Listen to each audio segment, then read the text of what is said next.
आज के इस खास विश्लेषण में चलिए एक ऐसी रोंगटे खड़े कर देने वाली मैक्सिकन लोक कथा की बात करते हैं जिसने सदियों से मिथक और वास्तविकता के बीच की रेखा को बिल्कुल धुंधला कर दिया है। ये महज कोई डरावनी कहानी भर नहीं है, बल्कि यह समझना वाकई बहुत दिलचस्प है कि कैसे एक स्थानीय की वदंती पीढ़ियों तक लोगों के दिलों में इतना गहरा खौफ पैदा कर सकती है। आज की इस पूरी प्रस्तुति में इसी रहस्य की परतों को एक एक करके खोला जाएगा। जरा सोचिए, आधी रात का सन्नाटा हो और पास बहती किसी नदी या समुद्र की लहरों के बीच से अचानक किसी महिला की सिसकने की आवाज गूंजने लगे। मेक्सिको की संस्कृति में इसे केवल एक साधारण आवाज मानना सबसे बड़ी भूल होगी। ऐसा माना जाता है कि जो भी उस आवाज को सुन लेता है वो अनजाने में ही एक सदियों पुराने शाप का हिस्सा बन जाता है। लेकिन आखिर इस खौफनाक धारणा की शुरुआत हुई कहाँ से? चलिए इतिहास के पन्नों को थोड़ा पीछे पलटते हैं। इस खौफ की जड़ तक पहुंचने के लिए सबसे पहले मारिया नाम की एक बेहद खूबसूरत लड़की की दर्दनाक कहानी को समझना होगा। शुरुआत में तो मारिया की जिंदगी किसी फेरी टेल जैसी थी। एक अमीर यात्री से उसकी शादी हुई, सब कुछ खुशहाल था, 2 प्यारे बच्चे भी हुए। लेकिन ये खुशियां ज्यादा दिन नहीं टिकीं।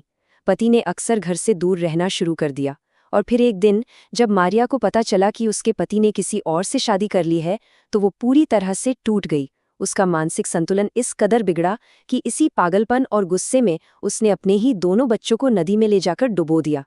जब उसे अपनी इस खौफनाक हरकत का एहसास हुआ तब तक बहुत देर हो चुकी थी। भारी अपराध बोध में उसने खुद भी उसी नदी में कूदकर अपनी जान दे दी। और ठीक यहीं से इस कहानी का मिथकीय पहलू एक नया और डरावना मोड़ लेता है।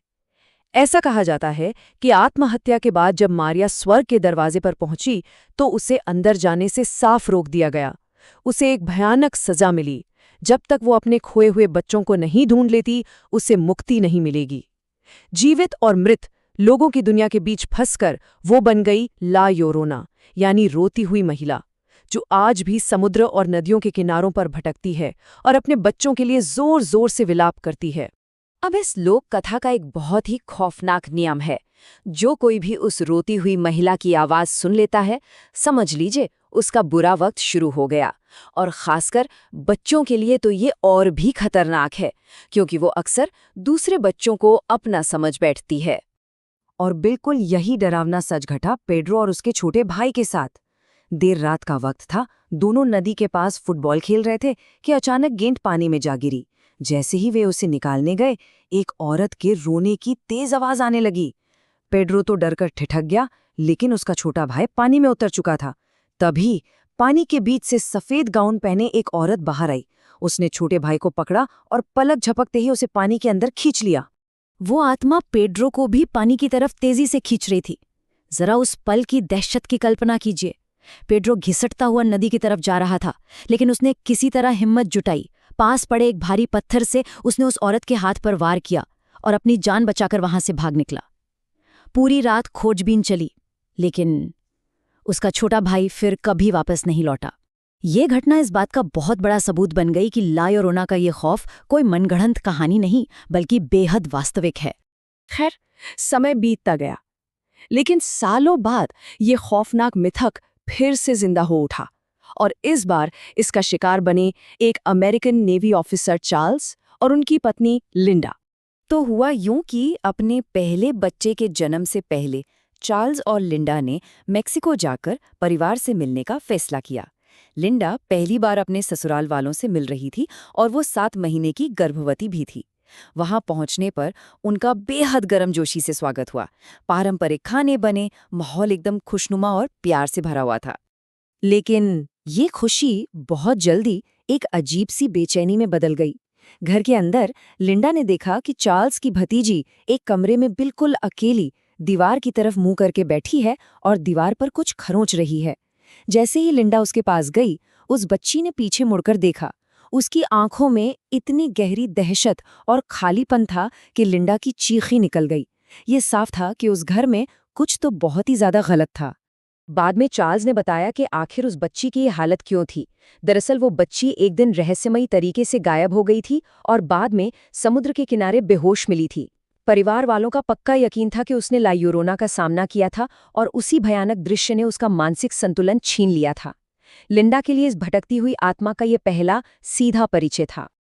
और फिर आई वो रात जब चार्ल्स गहरी नींद में सो चुका था और इस घर में असली खौफ ने दस्तक दी। आधी रात को लिंडा की आंख अचानक खुली। उसे बिल्कुल साफ साफ किसी औरत के सिसकने की आवाज सुनाई दे रही थी। और डरावनी बात ये थी कि वो आवाज धीरे धीरे उनके बेडरूम के दरवाजे की तरफ बढ़ रही थी। तभी दरवाजे पर एक बेहद जोरदार धड़ाक हुई, धड़ाम, और फिर बिल्कुल सन्नाटा, एकदम सुन कर देने वाली शांति। इसी दहशत के बीच लिंडा ने आंखें बंद करके वापस सोने की कोशिश की, लेकिन शांति कहाँ मिलने वाली थी। कमरे में शीशे के पास रखा एक खिलौना अचानक अपने आप बजने लगा। अब तो लिंडा को उठना ही पड़ा। वो गई, खिलौना बंद किया और जैसे ही शीशे में देखा, उसे लगा कि खिड़की के पास कोई औरत खड़ी है। उसने झटके से पीछे मुड़कर देखा तो वहां कोई नहीं था। मनोवैज्ञानिक रूप से देखा जाए तो इंसान का दिमाग यहीं पर जवाब दे जाता है। और जब लिंडा वापस शीशे की तरफ मुड़ी तो जो नजारा था वो किसी भी बुरे सपने से बदतर था। शीशे के अंदर वो औरत बिल्कुल लिंडा के पीछे खड़ी थी और उसके हाथों में एक छोटा सा नवजात बच्चा था। लेकिन सबसे बड़ा और खौफनाक झटका तो तब लगा जब लिंडा की नज़र खुद पर गई। उसका 7 महीने का बेबी बम्प शीशे में से पूरी तरह गायब हो चुका था। शीशे में दिखने वाली उस आत्मा ने लिंडा की तरफ देखकर एक बेहद खौफनाक मुस्कान दी और उसे इतनी जोर से धक्का मारा कि लिंडा वहीं फर्श पर गिरकर बेहोश हो गई। अगली सुबह जब चार्ल्स की नींद खुली तो लिंडा की हालत देखकर उसके होश उड़ गए। लेकिन सबसे बड़ा सदमा तो बाहर इंतजार कर रहा था। उसी सुबह खबर आई कि समुद्र के किनारे से एक 7 महीने के नवजात बच्चे का शव बरामद हुआ है। इस दिल दहला देने वाली त्रासदी के बाद जाहिर सी बात है, कोई वहां कैसे रुक सकता था। चार्ल्स और लिंडा तुरंत मेक्सिको छोड़कर हमेशा के लिए अमेरिका लौट गए। चार्ल्स ने नेवी की अपनी नौकरी से इस्तीफा दे दिया और कसम खाई कि वो अपने परिवार को कभी भी किसी समुद्र या नदी के पास नहीं फटकने देगा। उन्होंने पानी से मीलों दूर एक बिल्कुल नई जिंदगी की शुरुआत की। तो सब कुछ पीछे छोड़कर वो मीलों दूर आ गए। लेकिन इस पूरे विश्लेषण के अंत में एक बहुत ही परेशान करने वाला सवाल सामने आता है। सालों बाद जब उनका दूसरा बेटा अमेरिका में ही किसी तट के पास अपनी गेंद उठाने जाता है तो उसे पानी के पास से एक जानी पहचानी रोने की आवाज सुनाई देती है। ये सोचने पर मजबूर कर देता है ना कि क्या महज पानी से दूर भाग जाना काफी होता है, या कुछ सांप ऐसे होते हैं जो समंदर पार करके भी अपने शिकार का पीछा कभी नहीं छोड़ते। सोचने वाली बात है।